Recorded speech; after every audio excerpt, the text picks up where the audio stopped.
Dans les rêves, il faut savoir qu'il n'y a quand même qu'un seul personnage principal. Le personnage principal, c'est nous-mêmes. On n'a pas besoin de dictionnaire symbolique pour interpréter les rêves. Les parents, de manière générale, viennent symboliser la façon dont on est structuré. C'est eux qui nous ont transmis certaines valeurs. Le policier, c'est celui qui vient souvent matérialiser nos propres résistances. Mais il y a aussi la possibilité que ce soit une visite du défunt. C'est relativement rare, mais c'est tout à fait possible. Si je suis dans un couloir chez moi, ça veut dire un lieu de transition, je suis dans un moment de transition dans ma vie. Ce monstre qui nous fait peur, c'est une partie de nous-mêmes qui demande à se révéler. On a par exemple l'infirmier ou le médecin, c'est un besoin de guérison. Mais moi, avec mon expérience, je peux vous dire que la plupart des rêves ne sont pas prémonitoires. La forêt, c'est le lieu de l'inconscient. Comme la cave. D'ailleurs, il y a différents lieux de l'inconscient. De manière générale, les lieux de l'inconscient sont des lieux assez sombres. Donc pour moi, rêver de perdre ses dents,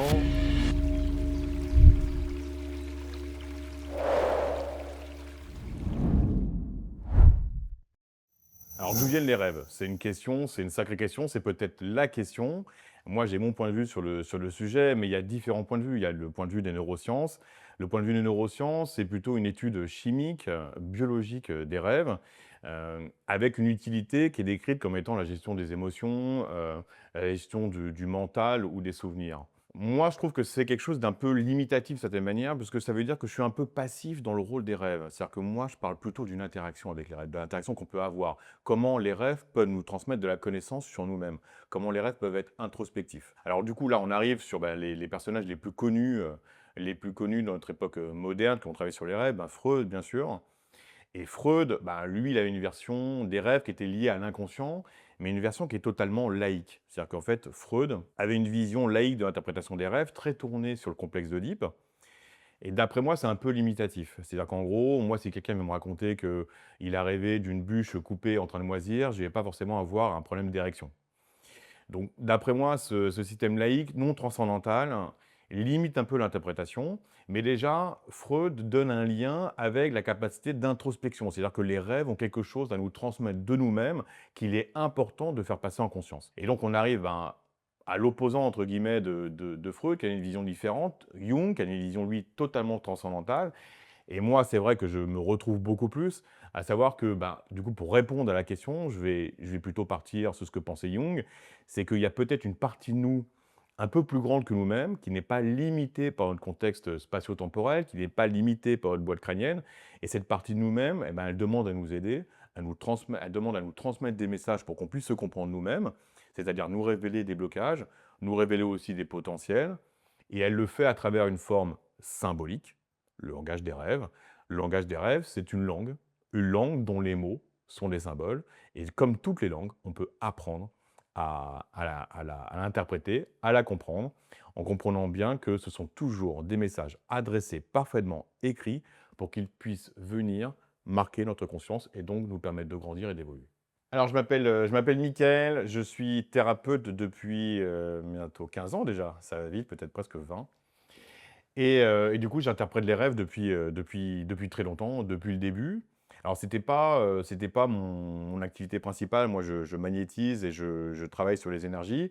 Et puis, j'ai été sollicité par une maison d'édition pour écrire des livres sur le sujet. Et du coup, aujourd'hui, on m'aborde plutôt, à travers l'interprétation des rêves, alors que ma fonction première, c'est plutôt d'aider les autres à travers l'énergie. Bien sûr, parfois, les patients que je reçois, me racontent leurs rêves et c'est toujours très, très riche d'informations puisqu'en fait, les rêves, il faut bien comprendre qu'ils vont droit à l'essentiel.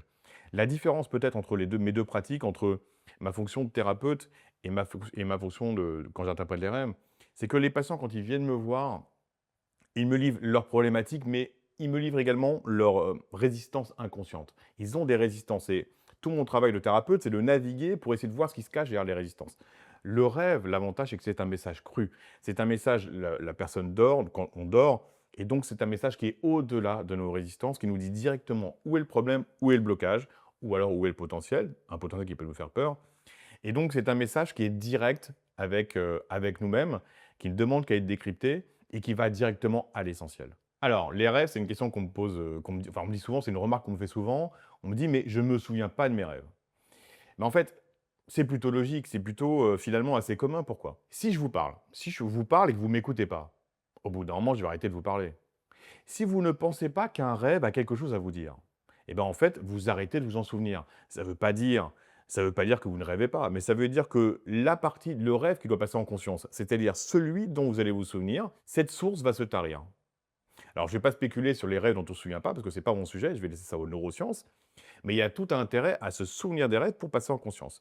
Donc, la première chose pour se souvenir des rêves, c'est de comprendre que les rêves nous transmettent des messages essentiels qui doivent nous servir à évoluer et qui donc doivent passer en conscience. Donc la première étape, c'est de se dire: «Je veux me souvenir de mes rêves, car ils vont m'être utiles pour ma propre évolution, pour me comprendre, pour dépasser mes blocages et révéler mes potentiels». Et puis ensuite, il y a une méthode très simple. Il faut être capable, au moment de l'endormissement, de faire un peu le tri dans ses pensées. Alors généralement, à l'endormissement, de manière caricaturale, on a un peu 2 types de pensées.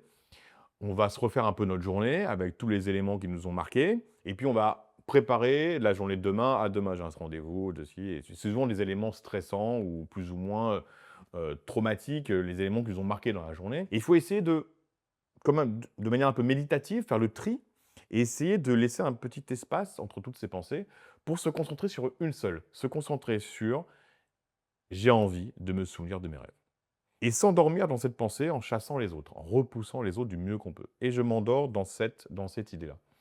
Et la patatrac, ça ne marche généralement pas le premier jour. Mais ça marche généralement au bout de 2, 3 jours. Au bout de 2, 3 jours, on commence à se souvenir de bribes de rêves, de petits bouts, un petit sentiment, une petite scène, un petit élément, un objet. Et puis, il faut persévérer. Et puis, en persévérant, on va se souvenir d'une scène en entier, on va se souvenir d'un rêve en entier, on va se souvenir de plusieurs rêves dans la nuit. Et puis, croyez-moi, quand la porte est ouverte, la partie de vous qui veut vous aider, elle va s'en servir. Et donc, elle va vous envoyer des rêves. Et puis, ben, l'idée, c'est qu'après, il faut les comprendre, il faut les interpréter. Et en fait, les interpréter, ben, c'est ouvert à tout le monde. Il n'y a pas besoin de talent particulier. Il faut juste travailler, parce qu'en fait, c'est une langue qu'il faut apprendre. Et donc, il faut apprendre à discerner, à comprendre les symboles, à comprendre le récit onirique. J'ai remarqué qu'il y avait des phases où c'était assez difficile de se souvenir de ses rêves. C'est dans les phases où on vit des périodes dans notre vie qui sont assez stressantes. Par exemple, un challenge particulier au travail, un déménagement, une zone de stress, une période où je dois me réveiller particulièrement tôt et c'est pas mon habitude. Ce sont des moments qui sont peu propices pour se souvenir de ses rêves. Mais de manière générale, en dehors de ça, je n'ai pas remarqué qu'il y avait de contraintes particulières. On peut se souvenir de ses rêves, c'est pas lié par exemple à notre alimentation.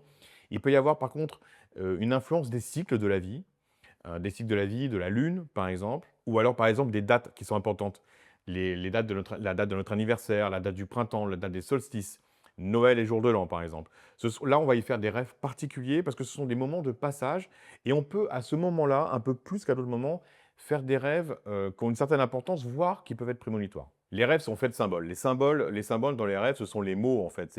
Quand je faisais la comparaison avec une langue, il faut apprendre un certain vocabulaire. Et ben dans les rêves, il faut apprendre à comprendre les symboles. Et il y a deux types de symboles. Il y a des symboles qui vont être universels. Et puis il y a des symboles qui vont être accrochés à notre histoire. Donc par exemple, si je rêve d'un château, si je rêve de la mer, si je rêve de la forêt, mais si je rêve aussi d'une rue, d'un restaurant, de ma cuisine ou de ma chambre, on est sur les symboles qui sont universels.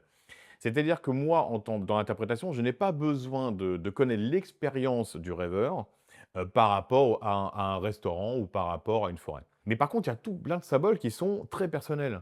Si par contre, si je rêve de mon ami Marc, je ne peux pas, moi, interpréter l'ami Marc. Donc, c'est-à-dire qu'on est sur un symbole personnel. Donc, qu'est-ce que ça veut dire? Ça veut dire que je dois demander à la personne qui rêve de me décrire Marc avec ses principaux traits de caractère. Donc, si par exemple, Marc, j'estime que c'est quelqu'un de courageux, eh bien, ça veut dire que dans le rêve, Marc vient mettre en image l'évolution de mon propre courage. Et donc, Marc, en fait, est un marqueur de moi-même. Parce qu'il faut bien comprendre que dans les rêves, tout est nous. Tout est nous. Donc, Marc vient représenter une partie de moi-même. Mais de manière surprenante, Brad Pitt aussi est un symbole personnel. Parce que la vision, alors je prends le Brad Pitt, j'aurais pu prendre n'importe quelle autre célébrité ou homme politique, mais si je rêve de Brad Pitt, j'en ai une image qui est la mienne, qui n'est pas la même que le rêveur. C'est-à-dire que moi, je prends l'exemple de Brad Pitt parce que c'est ce qui m'a marqué. Moi, si on me demandait de décrire Brad Pitt, je dirais plutôt quelqu'un de successful. Et quelqu'un qui a rêvé de Brad Pitt, il faut savoir que c'est un rêve assez récurrent. Brad Pitt, il vient vraiment symboliser quelque chose. Et une personne, je lui demande, ben, ok, décris-moi Brad Pitt, qu'est-ce qu'il représente pour toi? Et la personne m'a répondu quelqu'un de très triste. Donc pour moi, si j'avais rêvé de Brad Pitt, j'aurais parlé d'un certain succès, de ma capacité à avoir une forme de succès, alors que pour la personne, ça venait exprimer une forme de tristesse. La philosophie de mon livre ou de ma formation, elle est de dire qu'on n'a pas besoin de dictionnaire symbolique pour interpréter les rêves. Pourquoi? Parce que les rêves sont d'une incroyable fantaisie, d'une incroyable précision et sont capables de nous transmettre, par exemple, des symboles hybrides. Je peux rêver d'un chat qui est à la fois un chat et une souris. Je peux rêver d'une bouilloire et je ne trouverai jamais une bouilloire dans un dictionnaire des rêves. Donc l'idée dans l'interprétation des rêves, c'est de devenir autonome. Et pour devenir autonome, il faut avoir quelques références sur des symboles qui sont vraiment très récurrents. Le symbole de l'eau, le symbole de toutes les pièces de la maison, le symbole de la forêt, du restaurant et ceux que j'ai déjà cités. Et donc, il faut bien comprendre cela et à partir de cela, on peut interpréter tous les autres. Alors, par exemple, si je rêve d'une bouilloire. La bouilloire, qu'est-ce que c'est? La bouilloire, déjà, généralement, se retrouve dans la cuisine. La cuisine, c'est un lieu de création. En fait, dans la cuisine, c'est la façon dont je vais me servir des aliments de ma propre vie, de la façon dont la vie me nourrit, pour pouvoir en créer un plat unique que je vais partager avec les autres. Donc en fait, le symbole de la cuisine, c'est un symbole de création, de ma capacité à créer quelque chose d'unique avec les ingrédients de ma propre vie. Mais si je rêve d'une bouilloire, par exemple, qui est prête à exploser, qu'est-ce que c'est la bouilloire? Donc elle est dans la cuisine, on vient parler de ma capacité de création, dans la bouilloire, il y a de l'eau. L'eau, c'est la vie, c'est un symbole de vie, de féminin, de la vie et des émotions. Et ça veut dire que l'eau qui est prête à exploser dans cette bouilloire, ça vient symboliser un rapport à la vie qui n'est pas juste, qui est trop chaud. Ça viendrait peut-être symboliser le fait que si je n'arrive pas à être créatif parce que je suis dans la cuisine, peut-être que j'ai des émotions qui sont beaucoup trop fortes et trop violentes. Et d'après moi, ça devrait dire que j'ai peut-être une colère à gérer. Et cette colère est antagoniste avec ma capacité à créer. Donc l'idée, c'est qu'on peut être autonome pour interpréter tous les symboles qui viennent en les reliant à ceux qu'on connaît déjà. Pour aller plus loin sur la façon d'interpréter les personnages dans les rêves, ils sont toujours liés à une histoire personnelle. Et ce qui est très paradoxal, c'est que c'est même si c'est quelqu'un qu'on a croisé une fois. C'est très bizarre parce que moi, il y a déjà quelqu'un qui m'a dit bah, j'ai rêvé de quelqu'un que j'ai vu à la machine à café il y a 2 ans, je ne sais pas pourquoi je m'en souviens, et je l'ai vu qu'une fois, et il est venu dans mon rêve. Pourquoi? Ça paraît assez improbable. Et ben, en fait, c'est très particulier, c'est que même si cette personne a été vue qu'une fois il y a 3 ans et que je m'en souviens, il y a quelque chose qui a frappé mon conscience et elle vient symboliser quelque chose pour moi. Et ça veut dire que, eh ben oui, il y a quelque chose que je peux décrire et par exemple, cette personne-là, elle me semblait nerveuse, elle me semblait particulièrement nerveuse. Et bien cette personne-là qui me semblait nerveuse d'une manière très particulière, vient symboliser ma propre nervosité de cette même manière. Donc ça veut dire que quelle que soit la personne dont on est arrivé, que ce soit une personne qu'on a vue qu'une seule fois, ou alors quelqu'un qu'on côtoie très souvent, ils viennent marquer quelque chose d'important en nous. Mais après, il y a des personnages qui sont plus forts que d'autres. Le papa, la maman, les parents et les grands-parents. Les parents, de manière générale, viennent symboliser la façon dont on est structuré. Puisqu'en fait, dont on est structuré à l'origine. Puisqu'en fait, c'est eux qui nous ont transmis certaines valeurs, de manière plus ou moins consciente. Et donc la question, c'est de quelle manière, quand on rêve de nos parents, on se construit toujours par rapport aux valeurs de nos parents, et ça vient nous dire généralement qu'on a un tri à faire, parce que par rapport aux valeurs de nos parents, il y en a certaines qui nous correspondent, certaines qui ne nous correspondent pas. Et puis quand on rêve des grands-parents, par exemple, on est vraiment sur quelque chose, sur une lignée familiale. Ça veut nous dire que dans notre lignée familiale, il y a des choses peut-être à aller chercher, qui sont très bien, qui ont été coupées, ou alors des choses à aller couper. Donc en fait, on est vraiment sur les symboles très particuliers par rapport aux parents et aux grands-parents. C'est assez régulièrement qu'on rêve de nos parents ou de nos grands-parents. Sur les personnages, il y a quelques personnages qui sont, eux, universels. Le policier, le pompier. Alors, il faut bien comprendre, alors ça peut être aussi le médecin, le juge. On est vraiment sur les symboles universels qui sont relativement simples à interpréter, hein. Le policier, c'est le gardien de la loi. Alors, c'est pas forcément un symbole très positif, hein. Attention, aucun jugement de valeur sur les policiers dans la vie réelle, hein. Le policier, c'est celui qui vient souvent matérialiser nos propres résistances. C'est-à-dire à franchir une certaine limite. C'est-à-dire qu'au-delà de cette certaine limite qu'il nous a imposée, j'ai parfois peur et donc du coup, le policier peut venir le matérialiser. L'armée, l'armée, ça vient matérialiser le fait que j'ai besoin d'être en conflit, que j'ai une forme soit des conflits intérieurs, soit que je vis à travers le conflit dans le rapport au monde ou dans le rapport à l'autre. Le restaurateur, par exemple, c'est une capacité on a parlé de la cuisine tout à l'heure, c'est la capacité à donner à une plus grande échelle. On a par exemple l'infirmier ou le médecin, c'est un besoin de guérison. On a besoin de guérir quelque chose. Oui, finalement, c'est assez simple. Finalement, un médecin, on a besoin de guérir quelque chose. C'est pas très compliqué en fait. Il faut savoir qu'il faut toujours aborder les symboles de la manière la plus simple possible. Dans les rêves, il faut savoir qu'il y a quand même qu'un seul personnage principal. Le personnage principal, c'est nous-mêmes. C'est nous le rêveur. C'est-à-dire qu'il faut savoir que ce qui est très intéressant dans les rêves, C'est qu'on est tous c'est un rêve dont c'est un film dont nous sommes toujours le héros pour nous aider à grandir. Il y a une possibilité incroyable dans les rêves, c'est qu'on peut se voir dans un rêve. C'est-à-dire que dans un rêve, on peut être à la fois observateur et puis voir un personnage qui est nous-mêmes. Donc on peut nous voir évoluer dans une certaine situation. Et puis, dans les rêves, il y a des personnages qui vont avoir une place plus importante. Donc, il peut y avoir, par exemple, des personnages antagonistes, des personnages qui vont être en souffrance. Si, par exemple, le personnage qui est un peu plus malfaisant a tendance à persécuter celui qui est bienfaisant dans le rêve, ça veut dire que j'ai une partie de moi-même qui prend beaucoup trop de place, qui vient, qui vient persécuter une autre partie de moi qui aurait besoin de s'exprimer et d'occuper beaucoup plus de place. Ça nous donne des éléments de nous-mêmes vis-à-vis de nous-mêmes pour être capable, après, de gérer nos propres énergies. Alors, il faut savoir qu'il y a quelque chose de très important dans les rêves, dont on ne parle jamais. C'est-à-dire qu'en fait, un rêveur, par exemple, il vient me voir et me dit: «J'ai rêvé d'un tigre». D'accord? Mais le tigre, il était où? Il était dans votre salon ou il était dans la savane? Et ça a une importance énorme. Ça ne veut pas du tout dire la même chose. Mais en fait, les personnes souvent se souviennent de l'élément le plus marquant, du tigre, du lion, du dauphin, sauf que ça n'a pas du tout le même sens en fonction de là où il est. Donc, par exemple, si je rêve d'un ours dans ma chambre, ça vient révéler que dans l'intimité, alors qu'est-ce que c'est l'ours? L'ours, c'est véritablement un symbole de puissance naturelle qui n'est pas exprimée, qui ne prend pas toute sa place. Mais si elle est dans la chambre, ça veut dire que c'est une place intime extrêmement forte qui doit prendre toute sa place. Mais si par contre c'est un ours blanc qui est au Groenland, c'est totalement différent parce on est sur quelque chose de totalement inconscient, totalement glacé, qui vient sans doute un potentiel qui vient d'une autre vie et dont il faut prendre conscience par un cheminement assez long de redécouverte de ce que ça nous a apporté, ce que ça peut nous apporter. Donc, si par exemple on prend l'exemple de l'ours dans la cuisine, ça veut dire que notre potentiel de création est associé à cette puissance. Sans cette puissance, je n'arriverai pas à créer. Je dois d'abord récupérer cette puissance pour pouvoir créer. Alors, de manière générale, il y a les pièces de la maison qui sont très importantes, et donc il faut bien essayer de les comprendre et de les connaître. Donc, je l'ai dit, la chambre, l'intime, le lieu de l'intime, c'est-à-dire la révélation de choses profondes qui demandent à se révéler tout de suite. Les couloirs, si je suis dans un couloir chez moi, ça veut dire un lieu de transition, je suis dans un moment de transition dans ma vie. La cuisine, le lieu de création. Le salon, mon rapport social, c'est dans le salon que je vais recevoir. Et puis les toilettes, lieu de purification. Alors, bon, c'est un sujet comme un autre, mais le fait d'uriner ou de déféquer, c'est pas du tout la même chose. Uriner, c'est un symbole de purification. Déféquer, c'est la façon dont je digère ma propre vie.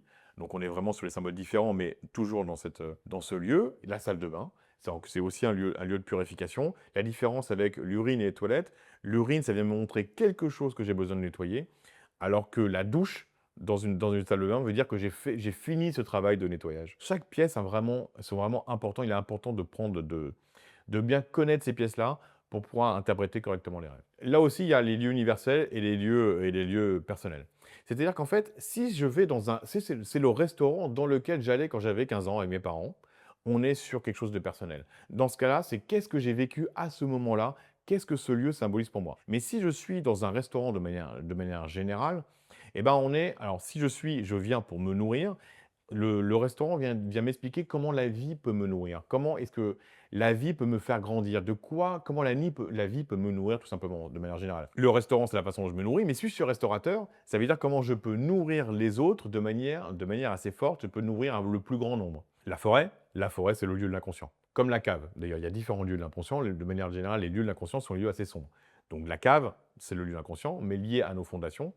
La forêt, c'est le lieu de l'inconscient, mais ce que je ne connais pas du tout, qui va se révéler, qui n'est pas forcément lié à ma propre éducation. Il y a la mer de manière générale. Bah, la mer, il faut savoir en surface de la mer, on est sur le rapport à la vie, les émotions et le féminin, c'est la même chose. Mais dans les profondeurs de la mer, on est sur l'inconscient, mais d'une autre manière. C'est-à-dire qu'on est dans l'inconscient, mais plutôt dans la découverte de la beauté et des richesses des profondeurs de l'océan. Par exemple, si on rêve de très beaux poissons tricolorés, de coraux et ce genre de choses. On peut être dans le ciel. Bon, dans le ciel, on est clairement en rapport avec la spiritualité. Et puis, il y a différents comme ça éléments qu'on peut... L'hôpital, lieu de guérison, l'école, lieu de connaissance, l'université, ainsi de suite. Il y a des rêves qu'on fait souvent. C'est-à-dire qu'il y a des archétypes qui reviennent souvent. Un des archétypes qui revient souvent, c'est « je perds mes dents ». Alors, ce qu'on dit généralement, ce que les gens disent, c'est quand je rêve que je perds mes dents, c'est que je vais connaître un décès autour de moi dans un futur proche. Moi, je n'interprète pas comme ça. pas du tout. Les rêves prémonitoires, bien sûr que ça existe, mais d'après moi, ça représente une toute petite partie des rêves. Alors c'est sûr que quand il y a des personnes qui font beaucoup de rêves prémonitoires, eux, ils ont l'impression que tous les rêves sont prémonitoires, mais moi, avec mon expérience, je peux vous dire que la plupart des rêves ne sont pas prémonitoires. Donc, perdre ses dents, qu'est-ce que c'est? Ses dents, la bouche, c'est lié à notre capacité à manger ou à parler, ou à s'exprimer. Mais les dents, particulièrement, servent à absorber de la nourriture. Donc à me nourrir, symboliquement, nourrir de quoi? Me nourrir de la vie. Et quand on perd ses dents, quand les dents se déchaussent, ça veut dire que je suis en train de perdre ma capacité à me nourrir de ma vie. Donc pour moi, rêver de perdre ses dents, c'est le signe d'une période dans la vie qui n'est pas très favorable, où la vie est plutôt subie que nourrissante. Le fait dans un rêve, de crier et de ne pas arriver à s'exprimer, moi, ça, très simplement, il faut l'interpréter tout simplement au premier degré, hein, c'est un problème d'expression. Ça veut dire que ce que l'on a profondément ne sort pas. Alors dans ce cas-là, est-ce que c'est pas une frustration profonde qui n'arrive pas à s'exprimer? C'est sans doute ça. Mais s'il y a tout un système qui n'arrive pas à s'exprimer, donc c'est-à-dire que d'abord, sans doute, il y a une frustration profonde, ça peut être une colère, ça peut être une déception qui devrait s'exprimer, mais qui permettra aussi du coup de libérer la parole et d'exprimer aussi des choses plus positives. Une expression plus saine de qui l'on est, de partage et de notre propre beauté. Alors moi, j'ai fait un rêve récurrent toute ma vie jusqu'à un certain point, et il se trouve que c'est un archétype assez connu. C'est je cours, je cours, je cours, mais je n'avance pas. Et je suis poursuivi par un monstre immonde qui ne demande qu'à me dévorer. C'est un rêve qui est extrêmement anxiogène, qui est très commun, et surtout que à un moment, on arrive à se déplacer dans ce rêve, on est à un autre endroit, on réessaye de nouveau de courir, et le monstre ne nous rattrape pas, mais on est toujours bloqué. Alors qu'est-ce que ça veut dire? C'est une invitation à nous retourner, à ne plus fuir qui l'on est. Parce qu'en fait, ce monstre qui nous fait peur, eh ben, c'est une partie de nous-mêmes qui demande à se révéler. Mais c'est une partie qui nous fait peur. Alors, sans doute il vient nous révéler quelques blocages qu'il faut aller regarder. En fait, il s'agit d'une demande d'introspection, tout simplement, d'aller regarder ce que l'on a à l'intérieur, mais ça nous fait peur. Mais savoir que ce qui nous fait peur, ça peut être effectivement un blocage, quelque chose à régler, mais ça peut être aussi un potentiel. Ce monstre, ça peut être quelque chose de très positif, ça peut être un potentiel. Mais un potentiel, ça fait peur, parce que de quelle manière un potentiel va venir désorganiser ma propre vie, va venir remettre en question l'ordre que j'ai établi. Donc, vous voyez que finalement, l'émotion que j'ai, qui est la peur par rapport à la personne qui me poursuit, à ce monstre, ça peut être finalement pour quelque chose de très positif, mais qui me fait peur. La question qui est posée derrière ça, c'est est-ce qu'il y a des cauchemars? Est-ce qu'il y a des bons rêves? Et d'après moi, la réponse est plus complexe. Parce que c'est pas parce qu'un rêve qui me fait peur que du coup on va appeler cauchemar que c'est un mauvais rêve. Dans l'exemple que je viens de donner, où on court comme ça, on est poursuivi par un monstre. On pourrait se dire, j'ai très peur, c'est un cauchemar, c'est un mauvais rêve. Et pourtant pas du tout. Puisqu'en fait, c'est une demande d'introspection. Et derrière le monstre qui me poursuit, il peut y avoir la révélation d'un potentiel. Donc ça peut être un rêve, paradoxalement, malgré le fait que j'ai peur, qui est très positif. Mais prenons maintenant l'opposé. Un rêve dans lequel j'ai un vrai plaisir. Par exemple, imaginons moi, dans mon histoire personnelle, je suis dans une boulangerie et je mange des pains au chocolat comme ça en prenant énormément de plaisir. Est-ce que c'est un rêve positif? Mais pas du tout. Parce que le pain au chocolat, pour moi, symboliquement, dans mon histoire, c'est la Madeleine de Proust. C'est ce que me donnait maman au goûter quand j'avais 5 ans. Et donc, ce que ça vient illustrer, c'est mon besoin d'être assuré. Donc, du coup, c'est pas quelque chose de positif. Alors, j'ai besoin d'être assuré, ça veut dire qu'effectivement, ça me fait du bien, mais de quelle manière mon besoin d'être assuré guide ma vie? Donc, ça veut dire que c'est pas forcément, ça veut dire que ce qui guide ma vie, c'est peut-être pas ma lucidité, la recherche de mon évolution, mais mon besoin d'être assuré. Donc, vous voyez qu'entre un rêve qui me fait peur, que je vais appeler cauchemar, et qui finalement peut révéler un potentiel, et entre un rêve où je prends du plaisir à manger des pains au chocolat, le bon rêve, ce n'est pas celui qu'on croit. Il y a un peu deux types de rêves. Il y a les rêves dans lesquels je suis dans un lieu, et l'action se passe dans un lieu, et il y a les rêves dans lesquels je suis en déplacement. C'est-à-dire que je suis dans une voiture, je suis en train de marcher, je suis en train, je suis en avion, je suis en vélo, et ainsi de suite.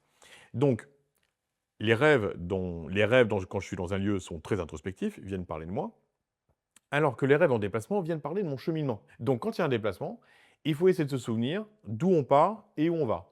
Déjà, c'est la première indication. Donc là, comme on l'a vu précédemment, il va falloir interroger le lieu de départ et le lieu d'arrivée. Si par exemple, je rêve que je vais en Italie, il faut se demander ce que l'Italie représente pour le rêveur. Donc si l'Italie représente par exemple, de manière caricaturale, la Dolce Vita, ça veut dire que la personne est en train de cheminer vers sa capacité à prendre du plaisir, à avoir une vie légère, à avoir de la légèreté dans sa vie. Donc là, c'est une vraie indication importante. Mais après, est-ce que j'y vais en voiture, par exemple? Alors, si on y va en voiture, il y a une question à se poser, c'est qui conduit? Parce que je peux être au volant, ça veut dire que si je suis au volant de la voiture, ça veut dire que c'est ma propre conscience qui me mène vers l'Italie, donc même ma capacité à avoir une vie légère, ma Dolce Vita. Mais si, par exemple, c'est un ami que je trouve qui a une vraie légèreté, une vraie joie de vivre, qui conduit, ça veut dire que c'est en acceptant, moi, de laisser prendre toute la place à ma capacité à être légère, que je vais prendre mon cheminement vers une vie plus légère. Et s'il est embêté par une personne à l'arrière, un ami qui lui est très colérique et qui empêche mon ami qui a une forme de légèreté de conduire, ça veut dire qu'il y a 2 énergies antagonistes qui m'empêchent d'aller vers cette forme de légèreté personnelle. Donc vous voyez, en fait, dans les moyens de transport, il y a tout notre cheminement qui est raconté. Alors, il peut y avoir aussi des rêves un peu plus durs, comme l'accident de voiture, ça veut dire que je ne prends pas le bon chemin, par exemple. On peut passer à d'autres moyens de transport, le bateau ou l'avion. Et là, on est sur quelque chose d'autre, quelque chose de différent. Le bateau, on évolue sur l'eau, donc le symbole de la vie, du féminin et des émotions. Et c'est généralement, on parle de grandes avancées, spirituelles, d'acquisition de qualités. On est vraiment sur un cheminement qui nous permet d'acquérir des qualités, des qualités spirituelles, des capacités nouvelles. L'avion, on est vraiment sur une évolution humaine, sociétale. On est vraiment sur, par exemple, un grand projet professionnel, un projet fédérateur. On est vraiment sur quelque chose qui est plus lié au masculin, une notion de projet. Il y a aussi le bus. Qu'est-ce que c'est le bus? Le problème du bus, c'est qu'on est sur, une direction qui n'est pas vraiment la mienne. C'est-à-dire qu'en fait, je ne peux pas piloter le bus. Donc on est plutôt sur une trajectoire qui m'est imposée. Voilà, donc en fonction du moyen de transport, ça nous indique les différentes façons qu'on a de cheminer dans notre vie. Il y a des rêves qu'on appelle récurrents. Alors, mauvaise nouvelle, les rêves récurrents sont souvent des alertes, ce sont hélas rarement des bons rêves. C'est plutôt, je dirais, notre âme, entre guillemets, qui tape à la porte et qui nous dit: «Il faut que tu regardes ça». C'est-à-dire que tant que tu ne régleras pas ça, tu ne pourras pas évoluer. La suite de ta vie reste en stand-by. Ça veut dire c'est la condition nécessaire pour que tu puisses reprendre un cheminement d'évolution. Donc ça vient taper à la porte. Moi, j'ai parlé tout à l'heure d'un rêve que je faisais tout le temps. Ce rêve que je faisais tout le temps, c'était de courir comme ça et d'être poursuivi, de ne pas réussir à avancer. Et j'ai fait ce rêve, mais jusqu'à mes 30 ans. Qu'est-ce que ça veut me dire? Ça veut dire, tant que tu ne passes pas en introspection, ta vie sera bloquée, tu vas toujours revivre les mêmes schémas. Un autre rêve que j'ai fait récurrent et très commun que les gens font, et que j'ai fait très longtemps, c'est je repasse des examens. Je repasse le bac. Et dans mon rêve, je me dis, mais attends, je comprends pas, j'ai déjà eu le bac, pourquoi je dois le repasser? Et qu'est-ce que ça veut dire? Ça veut nous dire, tu as une façon de fonctionner qui est liée à un système de validation, et que c'est comme ça que tu fonctionnes. En gros, tu fonctionnes au coup de baguette. Et du coup, ce n'est pas du tout un système sain. Et que tant que tu n'as pas dépassé ça, tu n'auras pas une vie qui sera agréable. Il faut vraiment que tu changes ton système de croyances et de valeurs. Donc en fait, le rêve récurrent, c'est vraiment une alerte de notre âme qui nous dit: «Il faut que tu règles ça, c'est important pour pouvoir évoluer». Il y a des catégories de rêves, moi j'en ai 3. Il y a les rêves prémonitoires qui représentent des petites parties, ça existe les rêves prémonitoires, mais ça représente dans le lot des rêves une toute petite partie. Il y a ce qu'on appelle les rêves lucides. Il y a les rêves lucides, c'est quand je suis capable dans les rêves d'avoir conscience que je rêve et de diriger mon rêve. Ça représente une petite partie, c'est d'ailleurs pas forcément la plus intéressante. Et puis il y a une autre partie, c'est je rêve de défunt. Alors il y a 2 possibilités quand on rêve de défunt. Il y a soit on est sur une analyse, normale du personnage, comme j'ai pu en parler, c'est-à-dire, bon bah voilà, qu'est-ce que cette personne représente pour moi?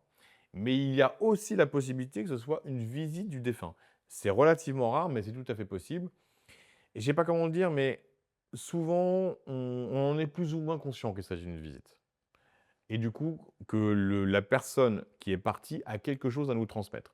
Si la personne qui est partie, qui vient nous visiter dans le rêve, ne nous transmet pas quelque chose de particulier, ça veut dire qu'il faut l'interpréter de manière symbolique. Alors, je viens de parler de 3 types de rêves, et ce qu'il faut bien comprendre, c'est que les rêves dont je viens de parler, notamment par exemple les rêves prémonitoires, peuvent révéler un potentiel. Alors, le rêve prémonitoire, quand les personnes en font beaucoup, ça veut dire qu'ils ont peut-être une capacité de médium à exercer quand ils sont dans la journée. Mais les personnes qui rêvent souvent de défunts, ben, c'est un peu pareil. Ça veut dire que peut-être qu'ils ont une capacité de canal dans la journée et qu'ils ont peut-être une capacité à développer de connexion avec l'autre côté du miroir, avec les défunts. Donc il y a une question à se poser de savoir qu'est-ce que je fais de ça et comment est-ce que je peux le développer. Les rêves sont d'une imagination incroyable pour nous transmettre un message. Et ça veut dire qu'ils sont capables de créer des symboles que je dirais, que j'appellerais moi hybrides. C'est-à-dire que c'est à la fois un symbole mélangé avec un autre. Donc par exemple, un exemple, ça peut être un chat qui est à la fois un chat et une souris. Mais ça peut être aussi une translation de personnes. C'est-à-dire que je vois, ça peut être une personne qui en représente deux. Je sais que c'est à la fois Paul et Jacques. Mais ça peut être aussi Paul sous la forme de Jacques. Eh ben, il faut interpréter comme un symbole hybride, c'est-à-dire que c'est à la fois Paul et Jacques. Donc, il faut rentrer dans le détail. C'est-à-dire que représente Paul pour moi, que représente Jacques pour moi, et pourquoi Paul prend la forme de Jacques. Donc, ça veut dire qu'il y a un phénomène de translation. Alors, les phénomènes de translation, c'est un phénomène un peu plus complexe. Il faut d'abord bien maîtriser les bases. Mais pourquoi il y a un phénomène de translation de Paul sur Jacques? Pourquoi ces qualités, les qualités de Paul, s'incarnent dans le physique de Jacques? Et là, c'est bon, on est sur un décryptage un peu plus subtil, mais les rêves sont d'une telle précision qu'ils sont capables, pour nous transmettre un message précis, d'opérer ce genre de mélange. On va aller sur le phénomène de translation un peu plus loin, même si là, on est sur quelque chose de beaucoup plus précis ou qui demande un peu plus de connaissance, de maîtrise des rêves. C'est-à-dire qu'en fait, on peut arriver, par exemple, je rêve au début de Paul. Je rêve au début de Paul, je vois évoluer Paul. On va dire que Paul, par exemple, il représente pour moi quelqu'un de très colérique. Donc, il va représenter ma propre colère, parce que dans les rêves, tout est nu. Mais dans une autre scène, je sais que c'est Paul, mais il a pris l'apparence de Jacques.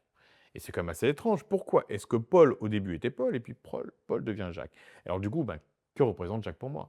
Jacques représente quelqu'un de très doux, avec une vraie douceur. Et donc, je vois comment ma colère peut se transformer.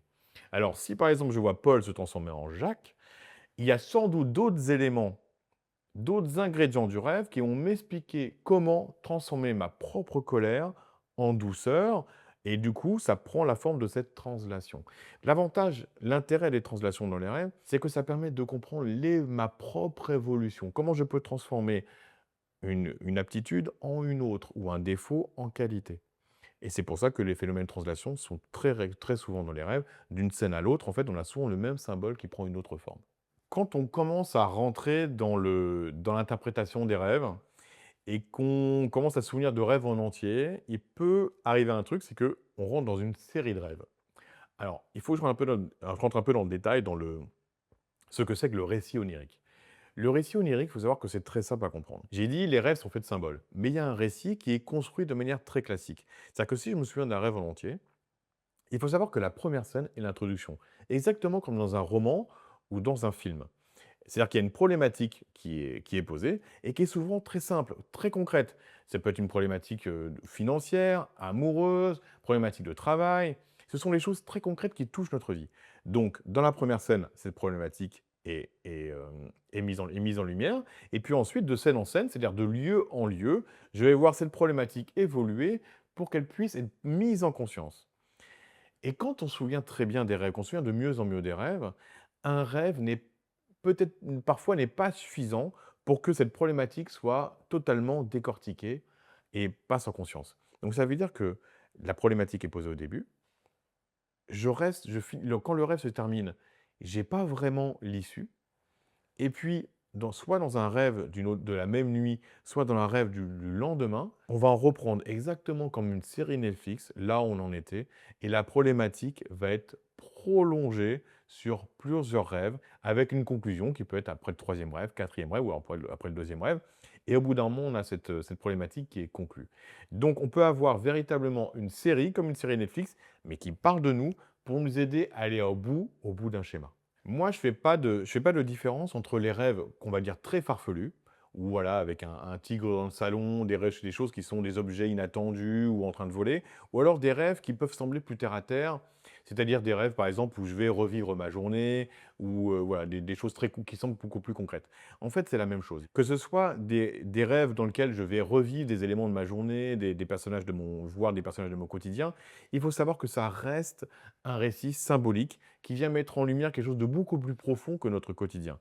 Alors que ça prenne des formes très farfelues ou des formes très concrètes de mon quotidien, il faut savoir que ça s'interprète de la même manière exactement. On me dit souvent, mais moi, mes rêves, c'est juste, je revis en image ma journée.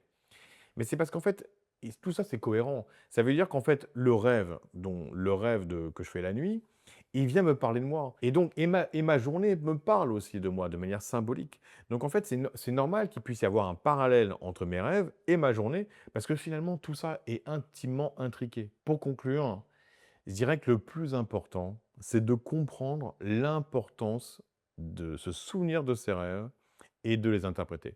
Il faut comprendre que c'est un canal pur avec une partie de nous-mêmes qui demande à nous aider. Donc, d'après moi, c'est un outil qui devrait être, largement utilisé puisqu'en fait, c'est l'outil royal pour se connaître, puisque c'est un outil qui est au-delà de nos propres résistances, qui vient nous indiquer de manière parfois un peu crue nos blocages, mais aussi nos potentiels. Et ensuite, une fois qu'on a pris conscience de ça et qu'on fait un petit exercice de s'endormir avec l'envie de se souvenir de ses rêves pour pouvoir évoluer, et ben très vite, les rêves vont venir à nous, parce qu'en fait, une fois que notre âme peut nous envoyer des messages, elle va pas, elle va le faire. Elle va le faire pour nous aider. Et elle n'a qu'une seule envie, c'est de nous aider, de nous faire grandir.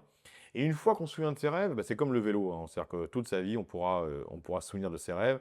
Il suffira de se rendormir avec l'intention, ou alors en posant une question la nuit, et puis les rêves, la nuit, ils viendront y répondre. Parce qu'en fait, je ne l'ai pas abordé, mais les rêves peuvent répondre à des questions qu'on se pose, des questions très concrètes dans notre vie, entre un choix A et un choix B, une direction à prendre. Donc le plus important, c'est que c'est un outil qui est fantastique d'introspection et d'évolution. Ensuite, pour interpréter, bah, tout le monde peut interpréter les rêves. Ce n'est pas du tout réservé à des personnes qui ont un talent. Il faut vraiment l'aborder de manière très simple en disant que les rêves, bah, c'est un récit classique, un récit comme dans les romans ou comme dans les séries ou dans les films, avec une introduction qui parle de nous. Tout le film, j'allais dire, tout le rêve parle de nous. Viennent décortiquer une problématique à nous pour nous faire grandir. Et la seule chose finalement qu'il y a à comprendre, à s'approprier, c'est la logique symbolique.